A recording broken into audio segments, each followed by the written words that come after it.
Hello and welcome to vital mathematics. और मुझे तो ऐसा बोलना चाहिए welcome back to vital mathematics.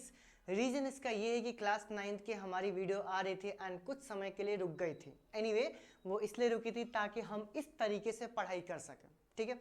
अगर तुम्हें याद हो तो हमने लास्ट वीडियो के अंदर operations on the real number पढ़ा था। यानी बेसिकली हमने ये पढ़ा था कि अगर हमें दो रियल नंबर को ऐड करना हो तो कैसे ऐड करेंगे, यानी रेशनल रेशनल को कैसे ऐड करते हैं, इरेशनल रेशनल को कैसे ऐड करते हैं, ठीक है।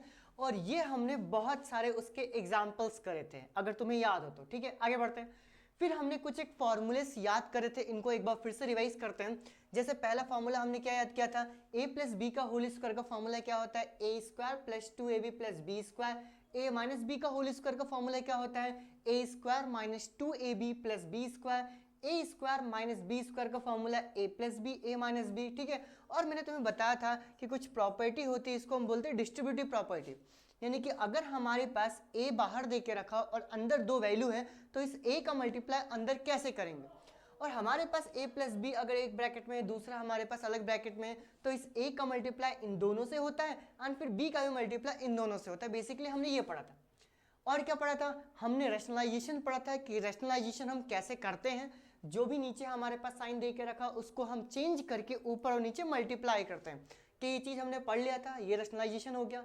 और आज के इस लेक्चर वीडियो के अंदर जो तुम्हारे एनसीईआरटी के अंदर जो एग्जाम्पल्स दे के रखे हम उसको करने वाले हैं। डन, चलो स्टार्ट करते हैं। देखो हमारे पास पहला क्वेश्चन क्या दे के रखा, मतलब एग्जाम्पल नंबर 11 क्या दे के रखा हुआ है, चेक वेदर 7√5 7 अपॉन में √5 √2 प्लस में 21 पाई माइनस में 2 आर द इरेशनल नंबर और नॉट। मुझे ये बताना है कि ये सारे के सारे नंबर इरेशनल होंगे कि नहीं होंगे। तो सीधी सी बात हमारे पास ये है कि अगर कोई नंबर को सिंप्लीफाई करता हूं एंड सिंप्लीफाई करने के बाद मेरे पास √2 जैसी कोई चीज आ जाती है तो वो ऑटोमेटिक हमारे पास क्या होगी, इरेशनल होगी। यानी कि अगर मैं तुमसे ये पूछूं कि 7 प्लस में √5 हमारे पास क्या होगा, तो 7 प्लस में √5 हमारे पास क्या होगा, तो ये होगा हमारे पास इरेशनल। डन, अब मैं इरेशनल को आई से ही डिनोट करूंगा। डन, अगर हमारे पास 7 अपॉन में √5 आ गया तो इसको हम क्या ही सॉल्व कर सकते हैं, ये भी हमारे पास क्या होगा, इरेशनल नंबर। अगर हमारे पास √2 प्लस में 21, ये क्या होगा जरा मुझे बताओ। तो बेसिकली √2 और 21 एक हमारे पास इरेशनल है और दूसरा हमारे पास रैशनल है, तो इन दोनों को भी हम ऐड नहीं कर सकते। ये दोनों हमारे पास अनलाइक टर्म्स है, तो ये भी हमारे पास क्या आ गया, ये भी हमारे पास आ गया इरेशनल। आगे चलते हैं। अब ये थोड़ा सा इंटरेस्टिंग वाली चीज है, ध्यान दो। हमारे पास देके रखा हुआ है पाई माइनस में 2। डन, अगर मैं तुमसे ये पूछूं कि हमारे पास पाई की वैल्यू क्या होती है तो क्या मैं ये आंसर करूंगा कि पाई की वैल्यू 3.14 होती है? जी नहीं। जब भी हम पाई की वैल्यू निकालते हैं तो 3.14 ना होके ये आगे भी ढेर सारी value dot dot dot dot आती है, जिसको हम क्या बोलते हैं, नॉन रिपीटिंग, क्या बोलते हैं, non recurring and non terminating और नॉन रिपीटिंग। यानी कि ना तो हमारे पास ये टर्मिनेट होता है और ना ही ये हमारे पास रिपीट होता है। और अगर मैं उसमें से -2 कर दूंगा तो क्या ये 1.14 और ये वैल्यू चलती जाएगी, यानी कि नॉन टर्मिनेटिंग नॉन रिपीटिंग वाली हमारे पास कंडीशन आएगी। और जैसे ही वो कंडीशन आएगी तो ये ऑटोमेटिक ये भी हमारे पास क्या हो जाएगा, ये भी हो जाएगा हमारे पास इरेशनल नंबर। यानी कि यहाँ पर सारे के सारे जो नंबर्स हमारे पास गिवन दे के रखे हैं वो सारे हमारे पास क्या होंगे, इरेशनल नंबर होंगे। आगे बढ़ते हैं, चलो अब एग्जांपल नंबर 12 हमारे पास क्या देके रखा है। एग्जांपल नंबर 12 हमें ये देके रखा हुआ है कि ऐड 2√2 प्लस में 5√3 एंड √2 माइनस में 3√3। तो हम क्या करेंगे, सबसे पहले इस एंड को हटा के प्लस लगाएंगे एंड ये चेक करेंगे कौन कौन से लाइक टर्म्स है उनको ऐड कर देंगे, जो अनलाइक होंगे वो एज इट इज रह जाएंगे। चलो जरा मुझे बताओ कैसे लिखेंगे। मैं यहाँ पे लिखूंगा 2√2 प्लस में 5√3। डन, ये एंड मुझे ऐड करना है तो मैंने यहाँ पे ऐड किया और इधर कितना आ जाएगा मेरे पास, √2 माइनस में 3√3। डन, अब जरा मुझे बताओ यहाँ पे क्या तुम्हें लाइक टर्म्स दिख रहे हैं, तो मैंने बोला क्या कि 2√2 यहाँ पर एक आ गया और एक दूसरा यहाँ पर आ गया, तो 2√2 प्लस में यहाँ पर कुछ नहीं होता तो 1 होता है। जैसे अगर मैं तुमसे पूछूं कि जरा मुझे बताओ 2x प्लस में x क्या होता है, तो क्या हम 3x बोल देते हैं। वैसे ही यहाँ पर 2√2 और √2 अगर देके रखा हो और इन दोनों को अगर मैं ऐड करूंगा तो क्या मेरे पास यहाँ पे 3√2 आ जाएगा। जी हाँ, आगे बढ़ते हैं। दूसरा अगर मैं देखने जाऊंगा तो यहाँ पे 5√3 दे के रखा और माइनस में 3√3 दे के रखा हुआ है। ये दोनों भी हमारे पास क्या है, लाइक टर्म्स है। इन दोनों को जब मैं ऐड करूंगा तो 5 माइनस में 3 कितना हो जाएगा, 2, यानी इसको क्या लिखूंगा, +2√3। अब ये दोनों के दोनों अनलाइक टर्म्स हो गए, तो यही मेरे पास क्या हो जाएगा, आंसर। बहुत ही सिंपल सी चीज थी। आगे बढ़ते हैं नेक्स्ट क्वेश्चन की तरफ। अब इनको क्या करना है, मुझे मल्टीप्लाई करना है। डन। मल्टीप्लाई किसका करना है, 6√5 एंड 2√5 का। तो मैंने क्या बताया था कि अगर रूट में दो वैल्यू है तो उनका मल्टीप्लाई किया जा सकता है। यानी कि अगर मैं 6√5 मल्टीप्लाई बाय 6√5 मल्टीप्लाई बाय अगर मैं 2√5 करता हूं तो ये 6 2 जा कितना आ जाएगा, 12, और रूट के अंदर ही ये 5 इंटू में 5 कितना आ गया, 25। और हमें ये बात पता है कि √25 की वैल्यू क्या होती है, 5, क्योंकि 5 का स्क्वायर कितना होता है, 25। यानी कि ये कितना आ गया, 12 इंटू में 5 एंड 12 5 जा कितना आ गया, तो ये आ गया 16। आसान से क्वेश्चन है ना। चलो आगे बढ़ते हैं जरा, ठीक है। अब हमें क्या करना है, डिवाइड करना है। किसको डिवाइड करना है, 8√15 को बाय, ध्यान रखना ये नीचे आएगा ना, बाय 2√3 को। तो अगर मैं यहाँ पर 8√15 करता हूँ डिवाइडेड बाई 2√3 करता हूँ, तो अगर मैं चाहूँ तो इसको कैंसिल आउट कर सकता हूँ। ये 2 से कैंसिल हो कितना आ गया, 4, यानी अब क्या लिखूंगा, 4। और जब भी हमारे पास दो वैल्यू रूट में डिवाइड में होती है तो मैं अगर चाहूँ तो इसको ऐसे लिख सकता हूँ 15/3, ये रूट के अंदर ही हो गया। डन। आगे चलते हैं, इसके अंदर भी कैंसिल आउट हो सकता है 5 टाइम्स में, यानी ओवरऑल हमारे पास आंसर क्या आ गया, 4√5। ये हो गया इसका फाइनल आंसर। ये भी बहुत ही ज्यादा आसान सा क्वेश्चन था। आगे बढ़ते हैं जरा।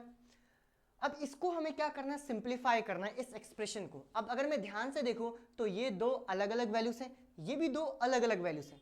तो अगर मैं इसको लिखता हूं तो क्या आ जाएगा मेरे पास, 5 प्लस में √7 एक ब्रैकेट में, दूसरे ब्रैकेट में क्या आ जाएगा, 2 प्लस में √5। डन।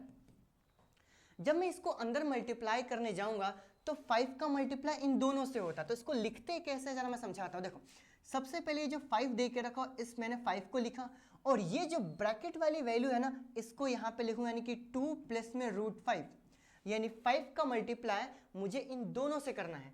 एंड फिर क्या आ गया हमारे पास, √7। तो मैं यहाँ पे क्या लिखूंगा, प्लस, एक काम करते चेंज कर दे ताकि समझ में आए। ये जो हमारे पास √7 है, ये √7 का मल्टीप्लाई भी इन दोनों से होगा, यानी कि 2 प्लस में √5। डन। समझ में आया क्या किया, पहले वाली वैल्यू का मल्टीप्लाई इन दोनों के साथ, √7 का मल्टीप्लाई इन दोनों के साथ। चलो अब करते हैं जरा अंदर मल्टीप्लाई। 5 का मल्टीप्लाई जब इन दोनों के साथ करूंगा तो 5 2 जा कितना आ गया मेरे पास, 10। 5 का मल्टीप्लाई √5 से करूंगा कितना आ गया, प्लस √5। डन। जब मैं √7 का मल्टीप्लाई 2 से करूंगा तो इसको कैसे लिखते हैं, 2√7, और √7 का मल्टीप्लाई अगर मैं √5 से करूंगा तो प्लस ये कितना आ जाएगा, √35। कि ये चारों के चारों अनलाइक टर्म्स दिख रहे क्या, जी हाँ। तो यहाँ पर ना ही कुछ ऐड हो सकता है और ना ही कुछ सब्ट्रैक्ट हो सकता है, इसीलिए यही मेरे पास फाइनल आंसर हो गया। डन। आगे बढ़ते हैं ना नेक्स्ट क्वेश्चन की तरफ। ये देखो, अब यहाँ पे भी हमें वही काम करना है, लेकिन अगर मैं थोड़ा सा दिमाग लगाऊं तो क्या ये एक फॉर्मूला आ गया। मुझे ये फॉर्मूला कैसे दिख रहा है, मुझे ऐसे दिख रहा है कि ये पहली वाली वैल्यू, ये पहली वाली वैल्यू सेम है, ये दूसरी वाली वैल्यू और ये भी हमारे पास दूसरी वाली वैल्यू हमारे पास क्या है, बिल्कुल सेम है। तो क्या यहाँ पर मुझे a प्लस में b और क्या यहाँ पर मुझे a माइनस में b दिख रहा, और इसका फॉर्मूला क्या होता है, इसका फॉर्मूला होता है a स्क्वायर माइनस में b स्क्वायर। डन। समझ में आ गई बात, मैंने क्या बोला, a प्लस में b, a माइनस b, इसका जब फॉर्मूला अप्लाई किया तो कितना आ गया, a स्क्वायर माइनस में b स्क्वायर। डन। तो वैसे ही अगर मैं अप्लाई करूंगा इसके अंदर तो क्या मैं ऐसा लिख सकता हूं, a की वैल्यू कितनी है 5, b की वैल्यू कितनी है √5।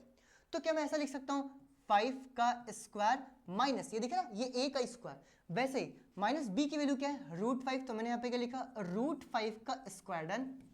अब जरा मुझे बताओ, यहां पर जब मैं 5 का स्क्वायर करूंगा तो 5 का स्क्वायर कितना आ गया, 25, माइनस जब मैं यहां पर √5 का स्क्वायर करूंगा तो √5 का स्क्वायर कितना आ गया, ये हो गया 5, तो 25 माइनस में 5 करूंगा तो इसका आंसर कितना आ गया, 20। ये मेरे पास फाइनल आंसर। बहुत ही आसान सा क्वेश्चन उड़ा दिया हमने। चलो आगे बढ़ते हैं। यहां पर देखो, यहां पे भी फॉर्मूला दिख रहा है, किसका फॉर्मूला है, a प्लस बी का होल स्क्वायर का फॉर्मूला। तो पहले यहाँ पे फॉर्मूला लिख के बताता हूँ। a प्लस में b का होल स्क्वायर का फॉर्मूला अभी जस्ट हमने पढ़ा, ये क्या होता है, a स्क्वायर प्लस में 2ab प्लस में b स्क्वायर। क्या मैं सही लिख रहा हूँ, जी हाँ ये बिल्कुल सही है। आगे बढ़ते हैं।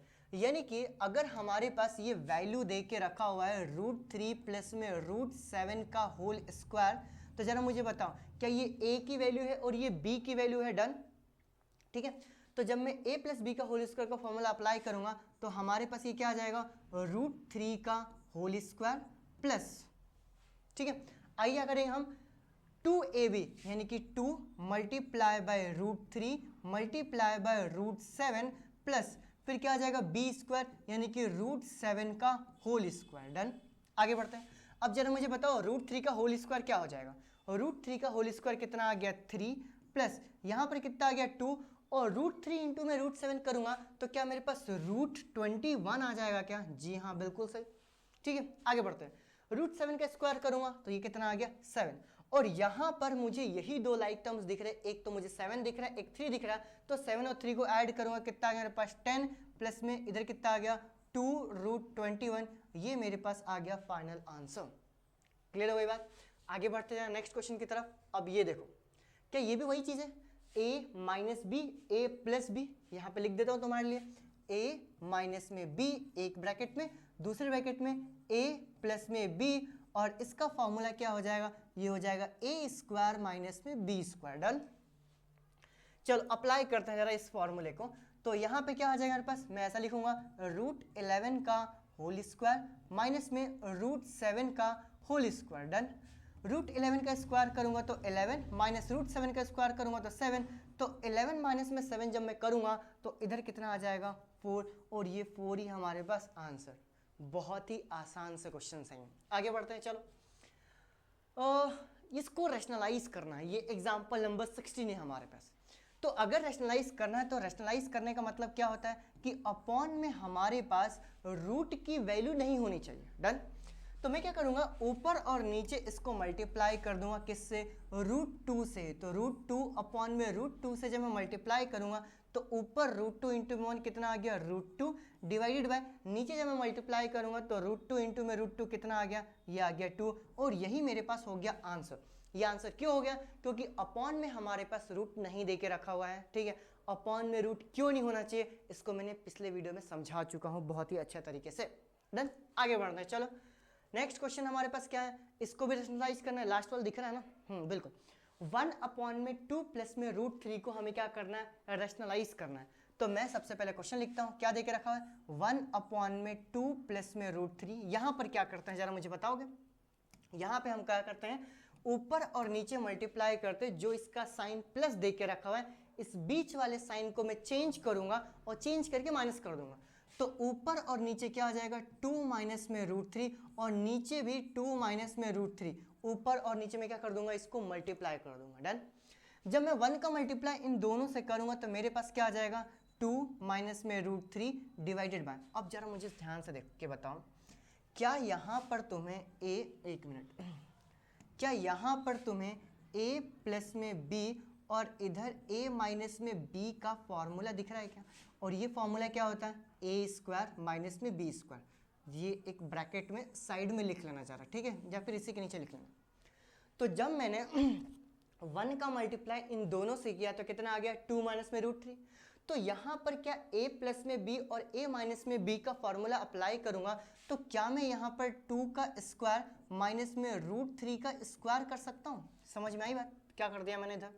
चलो जब मैं ऊपर देखूंगा तो कितना आ गया? 2 माइनस में √3। नीचे जब मैं देखूंगा तो 2 का जब मैं स्क्वायर करूंगा, डन, 2 का जब मैं स्क्वायर करूंगा तो कितना आ गया? 4 माइनस √3 का स्क्वायर करूंगा कितना आ जाएगा? 3, और 4 माइनस में 3 की वैल्यू क्या हो गई? 1, यानी कि 2 माइनस में √3 अपॉन में 1। तो ओवरऑल फाइनल आंसर कितना आ जाएगा? 2 माइनस में √3। ये मेरे पास हो गया आंसर। आसान से क्वेश्चन से आगे बढ़ते हैं नेक्स्ट क्वेश्चन की तरफ। चलो देखो एग्जाम्पल नंबर 18 क्या देकर रखा हो? Rationalise the denominator. Same question है, साइन चेंज करना है, ऊपर नीचे मल्टीप्लाई करना है। फटाफट जरा कंप्लीट करते हैं। 5 अपॉन में √3 माइनस में √5 देके रखा हुआ है। डन, सही है। ऊपर और नीचे जब मैं मल्टीप्लाई करूंगा तो 5 अपॉन में √3, तो किससे मल्टीप्लाई करूंगा? √3 प्लस √5, और नीचे ही मल्टीप्लाई करूंगा √3 प्लस में √5 से। डन, चलो 5 से मल्टीप्लाई करता हूं इन दोनों को। जब मैं 5 से इन दोनों को मल्टीप्लाई करूंगा तो कितना आ जाएगा मेरे पास? 5 √3 प्लस में 5 से मल्टीप्लाई करो कितना आ गया मेरे पास 5√5 डिवाइडेड बाय, नीचे अब क्या a माइनस बी और a प्लस बी का फॉर्मूला साफ साफ दिख रहा होगा, मैं बार बार नहीं लिखूंगा। तो मेरे पास इधर कितना आ गया √3 का होल स्क्वायर माइनस में √5 का होल स्क्वायर। डन। चलो आगे बढ़ते हैं। फिर मेरे पास ऊपर कितना आ गया 5√3 प्लस में 5√5 डिवाइडेड बाय, √3 का जब मैं स्क्वायर करूंगा तो कितना आ गया 3 माइनस √5 का स्क्वायर करूंगा कितना आ गया 5 और 3 माइनस 5 कितना आ गया, तो ये आ गया मेरे पास 2। तो मेरे पास आंसर क्या आ जाएगा 5√3 प्लस 5√5 डिवाइडेड बाय, नीचे कितना आ गया, ये आ गया -2 और इस माइनस को एक काम करेंगे हम ऊपर मल्टीप्लाई कर देंगे। डन। जब ये माइनस को ऊपर मल्टीप्लाई करूंगा तो ये हो गया माइनस, इधर कितना आ गया 5√3 प्लस 5√5 डिवाइडेड बाय, नीचे कितना आ गया हमारे पास 2। नेगेटिव को भी हम नीचे नहीं लिखते हैं, यानी नेगेटिव को भी मैंने ऊपर पहुंचा दिया, ये आ गया हमारे पास ओवरऑल आंसर। डन। क्लियर हो गया। आगे बढ़ते हैं नेक्स्ट क्वेश्चन की तरफ। ठीक है, इसको भी हमें क्या करना है, रैशनलाइज ही करना है। ठीक है, जितने क्वेश्चंस की प्रैक्टिस करेंगे उतना ही ज्यादा बढ़िया रहेगा। चलो 1 में कितना आ गया 7 प्लस में 3√2। चलो ऊपर नीचे किससे मल्टीप्लाई करेंगे, तो multiply by 7 minus 3√2 divided by, नीचे कितना हो जाएगा 7 माइनस में 3√2। आगे बढ़ते हैं। जब मैं 1 का मल्टीप्लाई इन दोनों से करूंगा तो कितना आ गया 7 माइनस 3√2 डिवाइडेड बाय, नीचे अब ध्यान से देखो a प्लस बी और a माइनस बी का फॉर्मूला दिख रहा है, सही है ना। तो जब मैं a plus B a minus B का फॉर्मूला अप्लाई करूंगा तो मेरे पास क्या आ जाएगा 7 का स्क्वायर माइनस में 3√2 का स्क्वायर। डन। चलो ऊपर वाली वैल्यू तो एज इट इज रहेगी 7 माइनस में 3√2 डिवाइडेड बाय, नीचे अब जरा मुझे बताओ क्या यहाँ पर a square minus B square कर दिया है, 7 का स्क्वायर करूंगा तो क्या मेरे पास 49 आएगा, बीच में माइनस, इधर कैसे माइनस करेंगे, यहाँ पे जो 3√2 दे के रखा हुआ है इसको हम अलग अलग स्क्वायर करते हैं फिर मल्टीप्लाई करते हैं, यानी कि जब मैं 3 का स्क्वायर करूंगा तो कितना आ जाएगा 9 एंड √2 का जब स्क्वायर करूंगा तो कितना आएगा मेरे पास 2। डन। और 9 2 कितना आ जाएगा 18। डन। अब बस यहाँ पे माइनस करके हमें लिख देना है, तो ओवरऑल मेरे पास आंसर क्या आएगा 7 माइनस 3√2 डिवाइडेड बाय 49 में से जब 18 को माइनस करूंगा तो ये कितना आ गया 1 और इधर कितना आ गया 3, ये हो गया मेरे पास आंसर 31 ही आएगा ना, हाँ जी हाँ 31 ही आएगा, ये हमारे पास हो गया इसका ओवरऑल आंसर। ठीक है, चलो मुझे उम्मीद है ये जो ऑपरेशन वाला हमने पोर्शन पढ़ा था, operation on the real number, कि रेशनल नंबर को हम कैसे ऐड करेंगे, रेशनल नंबर को हम कैसे सब्ट्रैक्ट करेंगे, डिवाइड कैसे करेंगे, फॉर्मूलेस कैसे अप्लाई करेंगे, उसके जितने सारे एग्जाम्पल्स हैं वो हमने इस वीडियो के अंदर कवर कर लिया है। अब नेक्स्ट वीडियो के अंदर हम कवर करेंगे कौन सा, एक्सरसाइज 1.4 एंड कंप्लीट एक्सरसाइज 1.4 हम कंप्लीट करने वाले हैं अगले वीडियो के अंदर। ठीक है, मुझे उम्मीद है तुम्हें समझ में आ रहा होगा। ठीक है, दोस्तों को शेयर करना मत भूलना। डन। एंड सबसे इंपॉर्टेंट बात ये है, ठीक है, कि वाइटल मैथमेटिक्स के ऊपर क्लास 10th के PYQ के वीडियोस भी आ रहे हैं, तो अगर कोई तुम्हारे दोस्त वगैरह हैं, ठीक है, या फिर घर में क्या बोलते हैं भाई बहन है, तो उनको जरूर बताना कि भाई जहाँ से पढ़ाई कर रहे हो पढ़ाई करते रहो, लेकिन PYQ करते रहो। डन। ठीक है, अब तुम्हारी वीडियो एज इट इज जैसे मैं अभी यहाँ पे पढ़ा रहा हूँ वैसे ही पढ़ाऊंगा। ठीक है, अब ऐसे ही वीडियो आएंगे एंड अब रेगुलर वीडियो आएगी। Once again thank you so much, bye bye.